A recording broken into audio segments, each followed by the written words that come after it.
Uniform commit here is important enough to stop the video and start a new video to make absolutely sure we have enough time for this.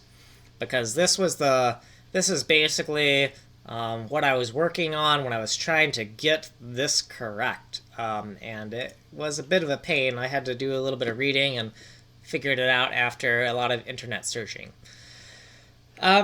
So this is when you've already set all of your uniform values and you want to persist them onto the GPU. Uniform commit is going to do that. The uniform get and put will not persist the data to the GPU. You need to use uniform commit. It's very similar to the pixel commit we had in the previous playlist where the canvas adapter had some type of pixel commit function. I forget exactly what it was called. The first thing is this is a very expensive operation. So if our dirty rectangle does not have any valid data in it, we're just going to return right now. There's nothing that needs to be committed to the GPU. Now, if there is something that needs to be committed to the GPU, the first thing we're going to do is wipe that dirty flag. And before we go any further, because it's easy to see, right? We could clean. Technically, it might be more correct to put this dirty flag at the end of updating everything, because technically everything is still dirty. But in terms of like keeping track of this and making sure we remember to flip it, it makes just a lot easier to do here. Even though in terms of like the correctness of the code, maybe you don't think the code reads exactly correct because, oh, everything's dirty, and then we do nothing, and then everything's clean. Like, how does that make sense? But it's a good idea to do it like this just because now you absolutely know you've flipped that flag. And if you ever do anything recursively, doing it like this will stop unintended infinite recursion. For example, if this flag were something like, has the unit test ran yet, right? And maybe the unit tests like lazily invoke other unit tests, and so if you don't flag the unit test as already ran right here, it could unintentionally self-invoke itself through like some type of chain of dependencies. I don't know if that was a good explanation, but I'm going to have to stop myself there and keep on going. So we're just going to use G for the GL object. So global classes.adaptergraphics.contextGraphics. So the context is our WebGL2 rendering context. We're going to get all of the borrowed data we need. So with this borrowed pointer U32 pixels, we're just going to get the pixel array, pixel width, pixel height, pixel components, texture, slot, and texture handle. A lot of things, right? There's a lot of notes in here just because I had a lot of trouble figuring out what I was doing, and you might think that this is a whole bunch of clutter and maybe you should just put it in the comments section, and maybe that is true, but there is some help to having comments inlined. Now I did do a little bit of cleanup, so you will notice right here these little hashtags are for comments that I decided to put at the bottom of the file, so I just left little footnotes for them. The really important takeaway here from, I guess, what I was doing wrong was this unpack row length needs to be set to the width of your CPU side texture and the width of the entire texture, not just the width of the subregion that you are pushing. So this pixel width is effectively the stride value. And so this is really important. Go look up unpack row length if you need to know more. I also did a video on it on my other channel. Okay, scrolling down. So initially I did not have these extracted, but as I was debugging, it made it easier to put them into their own variables to mess with, because this is very noisy, So the left and top are the top left, right? So I don't know, that's kind of weird naming, but that's what I went with, right? And then the width and height, right? You subtract the two coordinates from each other, starting with the highest coordinate and then using the lowest coordinate, and then remembering to add 1, right, to get the correct width. Because if you had a rectangle that only covered 1 pixel, then it would be, let's say, 1 minus 1, because it's pixel 1 comma 1 or something. 1 comma minus 1, that's 0, but it's at least 1 pixel wide, so you got to add that 1. Off by 1 errors, they can be a pain in the ass. Okay, let's keep on scrolling. So we need to get the index location of the top left origin of the subrectangle that has the data we are pushing to the GPU. And so we make our variables a little bit more terse here. So we take that top left corner and we put it into variables px and py for pixel x and pixel y. And we convert that pixel location into an index location by multiplying the pixel width by the pixel y location and then adding pixel x. That'll give us a one-dimensional index representing where that pixel is within the texture. Once we have that, we'll take the pixel index and multiply it by 1, right? I mean, that's kind of lame, I guess, but I like to be explicit, and multiplying by 1 gives us the source offset in pixels. Source offset in pixels.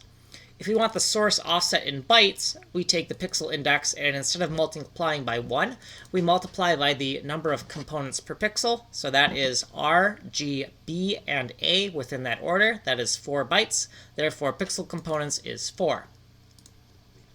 Once we have all of that set up, we can finally call text subimage 2D to just update that subregion of the texture that is dirty, that is holding the uniform values that we are encoding into the texture. Some of this will look familiar. Texture 2D, a level of detail being 0. We're not using MIP maps because we're encoding binary like bitpack data into these textures, so MIP maps would be completely useless to us. Here's the top left of our rectangle. Here's the width and height of our rectangle. These formats are the source format. I did a lot of guessing, checking, and reading to make sure these were correct. I used the invalid values as well to see what would happen, and I am absolutely sure that these are the correct values for the integer texture format that we are using. Here's the actual pixel array, which is an array buffer view. Actually, ours is a uint8 array, which I believe is a derived type of array buffer view. And here is a very important piece of information, the source offset in bytes. If you screw this up, if you forget this value, you'll get a whole bunch of like weird skewing. In fact, why don't we put a 0 in here, and so I can show you kind of like what kind of disastrous things happen if you forget that value. So we're going to go back over here, and we're just going to refresh, and we're going to go back to the shader, and we're going to press one of the number keys and see what happens. Okay, well, nothing bad happened, but right now I'm at like 0, 0, and the rectangle is also at 0, 0. So that's a really bad demonstration. So let's, I don't know if I want to come back to that or not. Okay, we're at 4072. So let's remember 4072. Actually, I'm going to write that down. That we're at 4072. Line 4072. Oh god, have I been really recording that long?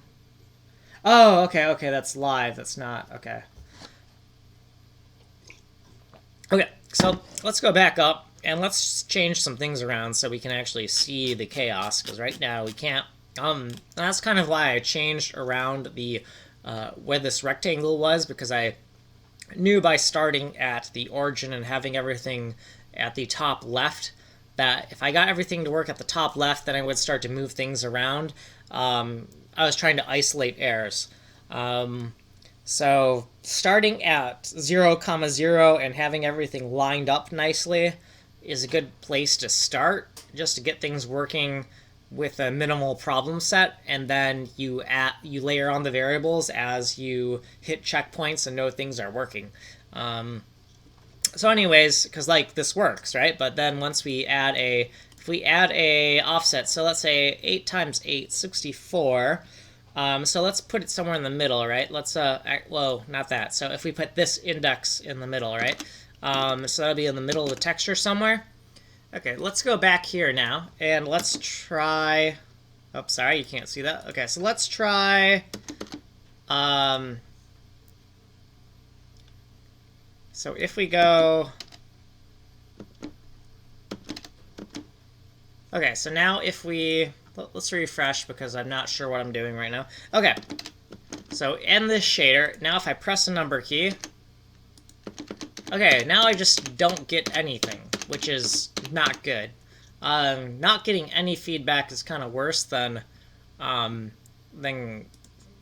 getting bad feedback, right? Let's put this to 1, because I think if I put this at 1, I'll get the improper feedback that I'm kind of looking for. But maybe not.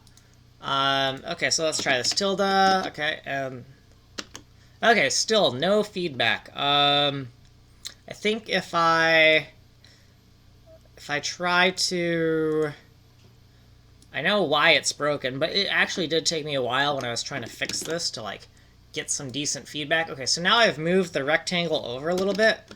And because I've moved the rectangle over a bit, we have this green at this corner rather than the red. Okay, now I think that now since the rectangle is not at the origin, we'll get some weirder results. Let's see what we get.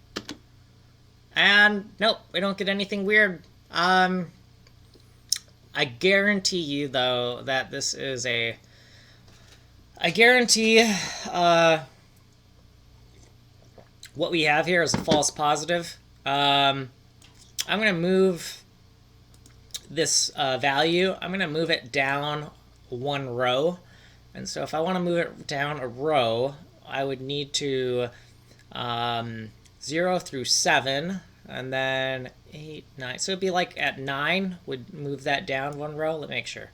0 through 7, 8, 9, yeah. So if I take this 1 and I turn it into a 9, it's going to translate the coordinate exactly 1 down on the y, but it'll keep the x the same. So let's try that out and see if we get anything weird. So now we're expecting that where this green pixel is, we want that should like turn a different color now. Okay, so let's go over here. Okay, let's press the number key now.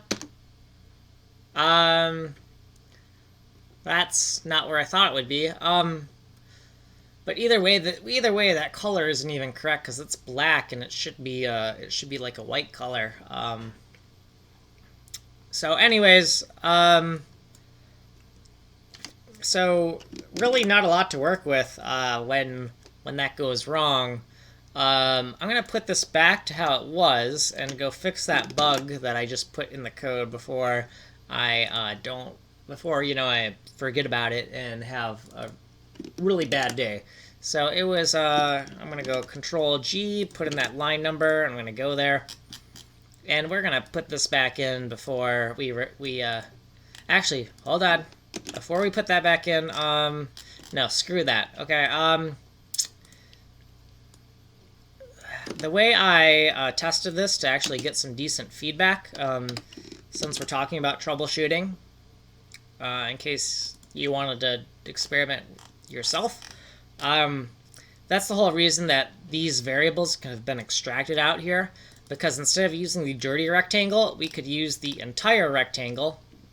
So instead of rec_dir, so I have a little note, rec_dir and rec_bounds. We can take the entire bounds and update the entire bounds instead of just the dirty region, and that'll give us a little bit more to work with.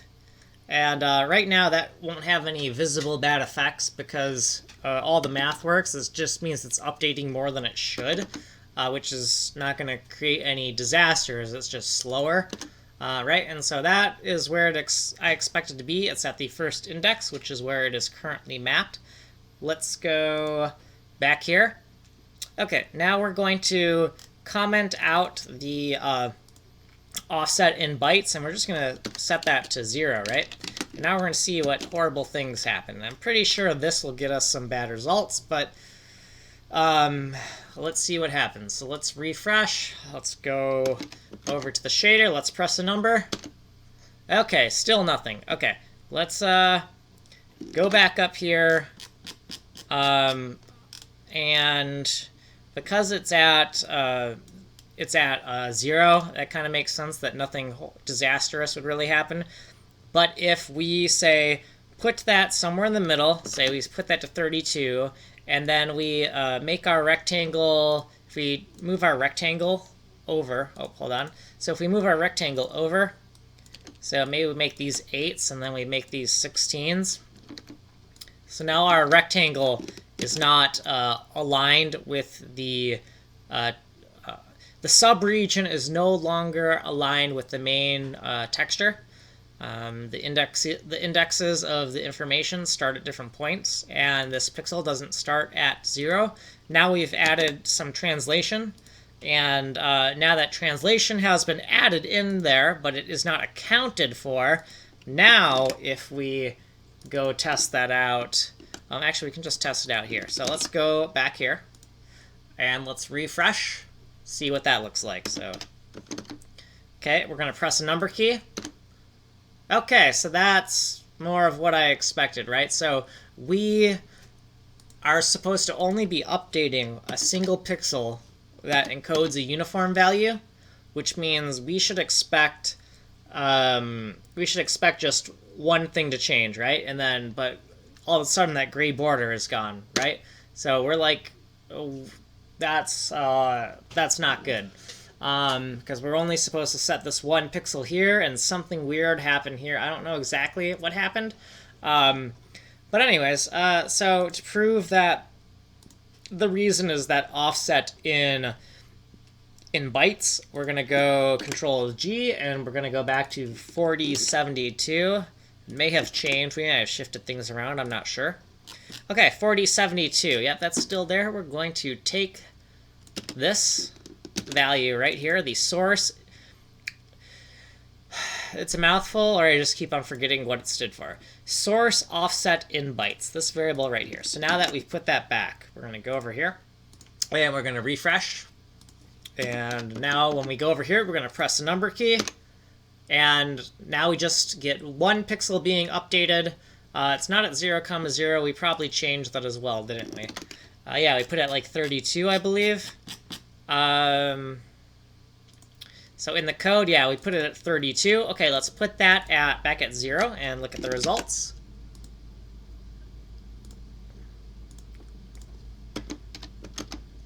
And I'm going to press a number. Okay, there it is back in the corner. Okay, now I'm just going to put everything back the way it was, because I keep on mucking it up, but I wanted to demonstrate. So put those back, right? So it's an 8x8 region. It's at the origin. Okay. And then we're going to Control-G. We're going to go to 4072 again. And that is back where it belongs. But one thing that is not, and I want to make sure I get, if I don't put this back, then the whole dirty rectangle logic that I meticulously added in is pointless. So we've tested it out enough to where I'm pretty confident that the dirty rectangle logic is working and is correct. So I'm going to put that back in there. The next thing I'm going to do is I'm just going to read this debugging comment to make sure that what's in here is correct. Like, I'm pretty sure, but I want to make sure because I'm kind of paranoid. I've changed around a lot of things. I think I've put them all back, but I'm paranoid. So replace reference to rec_dir below with rec_bow to troubleshoot problems by reducing problem search space. So that's telling me that this is the default that belongs there. So we're good. I kind of already knew that. I just wanted to confirm that. So I think that might be about it, but let's keep on scrolling down through this. So we are still in the texture as uniform container. Yeah, so if we scroll all the way up, boy, there's a lot here. Yeah, yeah, texture as uniform controller. My bad, controller. Texture as uniform controller. So we've gone through most of this logic. I know we kind of covered this logic before. There's just been some additions to get it to work properly. So the uniform put logic, I don't think much has changed there.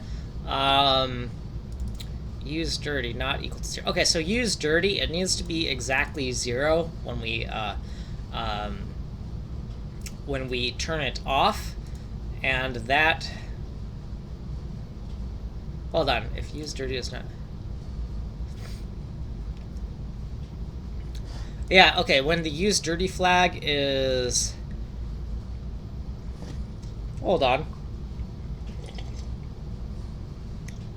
Oh, got it, because, okay, this is where we're putting a pixel, and the first time we put a pixel, we dirty the data, right? And so if the data is, if this is the first time that we're dirtying the data, we have to do this.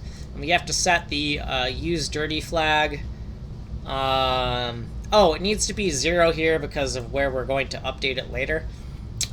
So use dirty, if we go down here, at the very end we go use dirty equals use dirty plus 1, and we're counting how many dirty pixels we've set.